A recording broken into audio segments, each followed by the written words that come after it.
The self-efficacy trap. Why no one believes you until you do. Most people believe that confidence is an innate trait, something you either naturally possess or simply lack. They grow up internalizing phrases like, "Some are born confident, others are not," and accept this quality as a fixed, unchangeable part of their personality. But modern psychology, pioneered by the revolutionary work of Bandura, has uncovered a truth far more profound and perhaps deeply disturbing. Confidence is not an immutable essence. It is a psychological construct, rigorously shaped by your experiences, your interpretations, and above all, your core internal beliefs. The most overlooked and alarming discovery is this: a persistent lack of confidence doesn't just silently sabotage your actions. It fundamentally distorts how the world perceives and responds to you. Bandura dedicated decades to studying the human mind, leading him to formulate the concept of self-efficacy. Unlike self-esteem, which is a general assessment of your personal worth, am I a good person? Self-efficacy is the specific, sharp-edged belief that you are capable of successfully performing certain actions to achieve concrete goals. Can I handle this presentation? This specific belief holds a destructive or liberating power, depending on how it is built or neglected. Bandura identified that self-efficacy operates as a powerful, self-fulfilling prophecy. Individuals who believe they are incapable, often without fully realizing it, sabotage their own best attempts, aggressively avoid necessary risks, give up far too quickly in the face of minor obstacles. When they inevitably fail, they attribute the failure to a supposed permanent personal deficiency. But what makes this cycle even more devastating is what Bandura termed the involuntary communication of doubt, the invisible cycle of disbelief. Individuals with low self-efficacy are constantly transmitting signals of uncertainty, not through words, but through an unfiltered, non-verbal language. In their tone of voice, which often rises in pitch or lacks grounding, in their body posture, which tends to shrink or close off, in the hesitant pauses between words, in a gaze that avoids direct, sustained confrontation. These subtle signals are instantly and almost invisibly picked up by your environment. The people around you, often unintentionally, begin to mirror this disbelief back to you. This means that when you do not believe in yourself, you are not only harming yourself internally, you are actually training others not to believe in you. A lack of confidence becomes a dirty mirror that distorts every single social interaction you have. This dynamic creates a vicious, self-perpetuating cycle that is profoundly real, yet almost impossible to consciously perceive. Personal disbelief generates internal insecurity. Insecurity alters your public behavior, hesitation, avoidance. Behavior influences how others respond: disregard, coldness. These responses reinforce your original disbelief. See, I knew I wasn't capable. And thus, silently, your entire reality begins to shape itself around a lie you have learned to believe. I am not capable. In this video, we will deeply explore how to break this invisible cycle of self-sabotage. It requires far more than superficial positive thinking. It requires strategic action, a radical shift in perception, and a complete reinterpretation of what it means to genuinely believe in oneself. If you have ever felt stuck, invisible, underestimated, or ignored, it may not be because the world is inherently unfair. It may be because, without realizing it, you are conveying to the world that you don't deserve to be taken seriously. But this can be changed, and it all starts with understanding how self-efficacy works and why no one will ever believe in you more than you believe in yourself. Confidence, not a gift, but a learned belief. For decades, psychology was marked by the mistaken belief that confidence was a fixed, genetically determined personality trait, like eye color or height. Confident people in this outdated view were simply born with a kind of natural inner strength. This rigid narrative was fundamentally deconstructed by Bandura, who showed the world that confidence is not a gift, but a learned, malleable belief. This belief does not arise from empty, repetitive mantras like "believe in yourself." True confidence arises from self-efficacy, the conviction that you are specifically capable of executing actions to achieve concrete, specific goals. The central point is this belief can be systematically built. Bandura demonstrated that people develop or tragically destroy their self-efficacy throughout life based on the specific experiences they accumulate. When someone successfully completes a challenging task, even a small one, their brain registers it as concrete evidence of competence. When they observe another similar person succeeding, it powerfully reinforces the belief that it is also possible for them. When they receive sincere and specific feedback from a trustworthy source, their sense of capability instantly solidifies. And most critically, when they learn to reinterpret physical signals, like butterflies in the stomach or sweaty palms, not as fear, but as energy mobilized for action, they feel prepared to face difficult situations. The impact of this discovery was immense. It meant that anyone can systematically develop confidence. More importantly, the absence of confidence is not a destiny. It is a symptom, a reflection of misinterpreted failures, unprocessed experiences, or environments that gradually undermine the belief that one is truly capable. This understanding demolishes the idea that some people just weren't born for this. No one is born knowing how to speak in public, lead a team, assert themselves firmly, or make tough decisions. These are all skills, developed through practice, exposure, and the gradual, systematic building of self-efficacy. The tragic problem is that most people have never been taught how to cultivate this process, and they end up living an entire life trapped in a learned sense of incapacity. The invisible saboteur, the cycle of disbelief. Just as self-efficacy can be built, it can also be slowly, silently, and profoundly destroyed. And when that happens, the mind starts working directly against you. The invisible cycle of self-sabotage emerges when low self-efficacy becomes not just a negative thought, but an entire system of beliefs and behaviors that mutually reinforce each other until your identity reconfigures around the idea of incapacity. It always starts with a silent small belief: I won't succeed. This belief distorts everything that follows. When facing a challenge, the individual sees it not as an opportunity for growth, but as a threat. This changes their action. They avoid exposure, they procrastinate, they underestimate their own ideas, or they deliver only the bare minimum to minimize the possibility of a devastating failure. The result? Performance below their true potential or outright failure. This outcome is then instantly interpreted as confirmation of the initial belief. See, I knew I wasn't good enough. This is the critical juncture. The mind fails to register the effort, the context, or the possible learning. It only registers the evidence that validates the narrative of incompetence. And thus, like a snake swallowing its own tail, the cycle violently repeats. Each new attempt becomes more hesitant, more timid, and more prone to failure. Self-sabotage ceases to be an isolated behavior and becomes a way of operating in the world.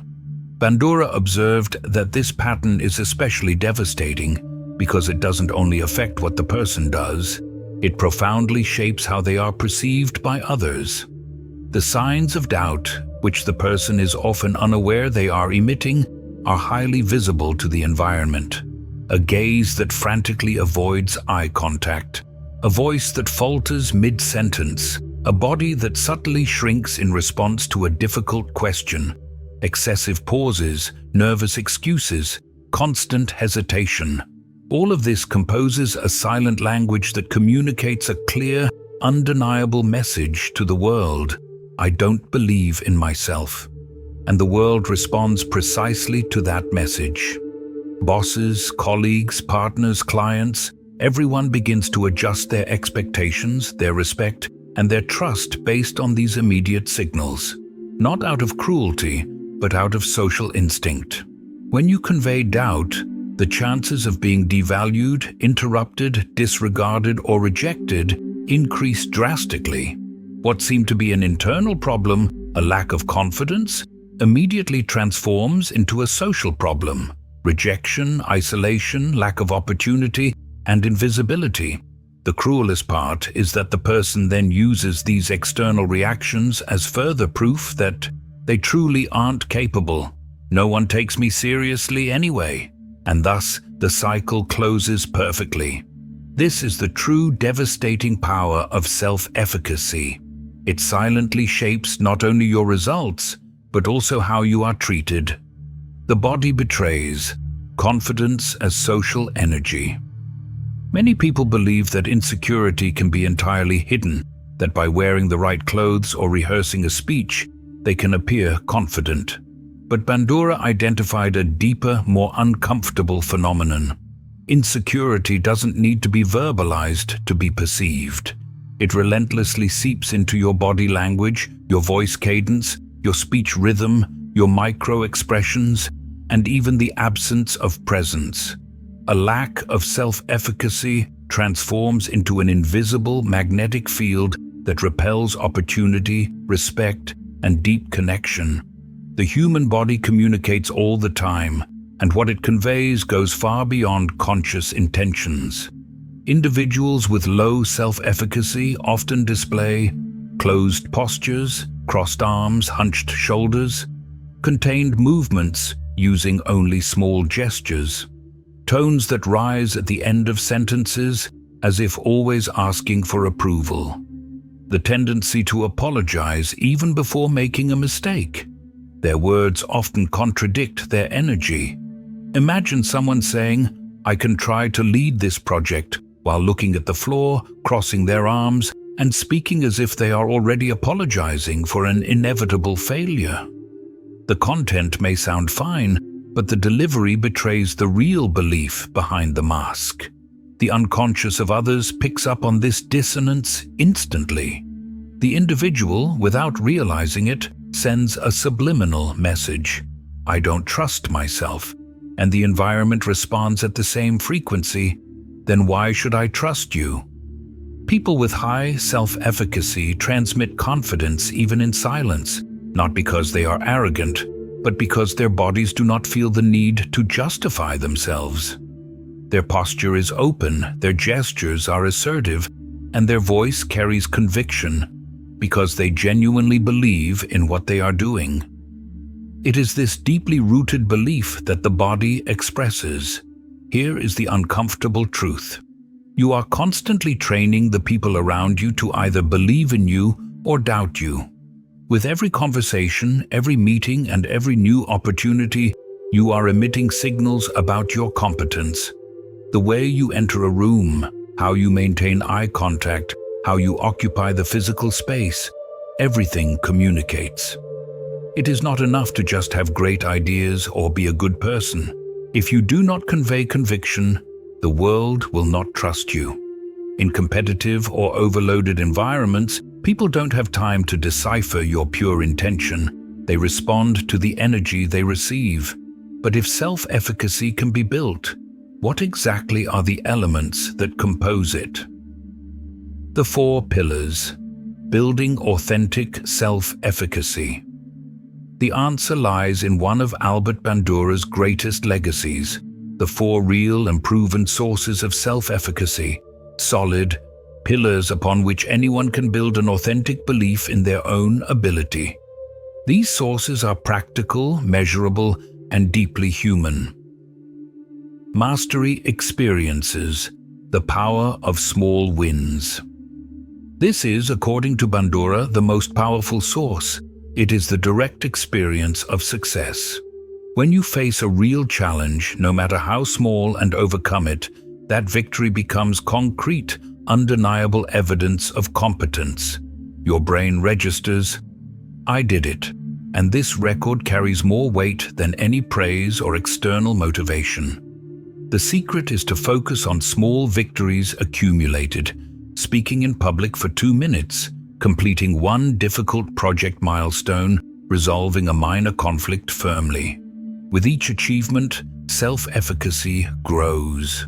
The problem is that most people ignore or undervalue these small successes, waiting for a big, validating moment that rarely comes. Social modeling, see it, believe it. The second source is observing people similar to you succeeding in tasks you consider difficult. When you see someone you identify with, in age, context, or background, facing a challenge and winning, your brain receives a powerful, activating message. If they succeeded, maybe I can too. This form of observational learning activates mirrored areas in the brain, allowing you to internalize the other person's experience as a mental rehearsal. The model, however, needs to be credible and close to your reality for the effect to be truly real. Verbal persuasion, credible reinforcement. We have all been marked by a powerful phrase from someone we trusted. "You have a real knack for this," or "You are ready." This is verbal persuasion. It is not empty flattery. It is credible, specific, and consistent feedback from someone who knows your journey and ability. This type of reinforcement doesn't magically create skills, but it can be the deciding factor between trying or giving up, between persevering or abandoning. It acts as a catalyst for you to take the next action that leads to a mastery experience. Physiological and emotional states, the reinterpretation. Many people confuse nervousness with incapacity. They feel their heart racing, their palms sweating, and they think, "This means I'm about to fail." Bandura taught that this interpretation is a fatal mistake. The same physiological signals we feel in the face of fear are also present in moments of excitement, readiness, and intense focus. The difference lies entirely in how we interpret these sensations. Learning to deliberately reinterpret these physiological states, seeing the racing heart not as panic, but as adrenaline mobilized for action, is a key skill to strengthening self-efficacy. These 4 pillars function as interconnected gears. Small victories reinforce belief. Good models expand the vision of possibility. Consistent feedback sustains effort. And emotional regulation keeps the system functioning even under pressure. They build a confidence that is not fragile, but solid, progressive, and authentic. The virtuous cycle, how the world responds to your certainty. If low self-efficacy creates a vicious cycle of doubt and withdrawal, the opposite is equally powerful. The virtuous cycle of self-efficacy. When you develop a strong belief in your abilities, you trigger a system of conviction and positive reinforcement that transforms not only your behavior, but also how you are seen and treated. The cycle begins with a simple element: enough belief to act. When you believe you can perform an action, you decide to try, and this attempt is loaded with engagement, persistence, and a willingness to face obstacles. This intentional action produces a superior outcome because it was done with presence, not fear-based self-protection. The cycle starts to spin. You believe you can. You act with more effort. You achieve better results. Your belief strengthens. You take on greater challenges. Others notice your confidence and treat you with more respect, openness, and opportunity. This positive spiral profoundly modifies the social environment around you. People who demonstrate quiet conviction are perceived as trustworthy, competent, and natural leaders. Doors open faster. Conversations are more receptive. Opportunities arise more frequently.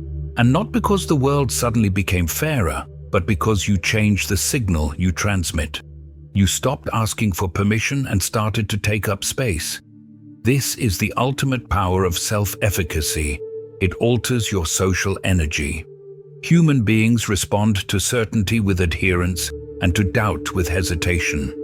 When you act with conviction, you are not only helping yourself, you are making it easier for others to follow, trust, and invest in you. The turning point: action over waiting. Albert Bandura left us an undeniable legacy. The way you see yourself defines not only what you attempt, but also what you achieve, and most importantly, how the world responds to your existence. Confidence is not a divine gift. It is a muscle that must be trained and cultivated, and like any muscle, it atrophies when not used and grows when challenged. Here is the hardest truth of all, and the most liberating. No one will ever believe in you more than you believe in yourself. The world will not grant you permission. It will not hand you confidence out of pity. It reacts to what you omit. If what you project is hesitation, doubt, and insecurity, that is exactly what you will receive in return. Closed doors, voices louder than yours, and gazes that pierce through you as if you weren't even there. This is not cruelty. It is reflection. You are communicating with every gesture, every word, and every avoided decision that you do not believe in yourself. And the world, relentless and honest, is simply agreeing with you. But this can change from now on, not with motivational speeches, but with action. Start small. Win battles that only you will see. Change the way you interpret the butterflies in your stomach, mistakes, and the silence of others. Accumulate evidence. Build every single day a new identity, one that is not based on waiting for the world to see you, but on becoming impossible to ignore. You have two choices: continue feeding the cycle of doubt, hoping that someday a miracle will tell you that you are capable. Break that cycle yourself with small, consistent, and intentional actions until the reflection changes and the world begins to see what you have finally decided to see: someone capable, prepared, and necessary. Now, I want to hear from you. In the comments, write, what will be your first small victory starting today? It needs to be simple, but it needs to be real. A choice, an action, a change in posture. If this video made you rethink something about yourself, don't stop here. The next video is important, perhaps even more than this one. The next step is waiting for you. See you there.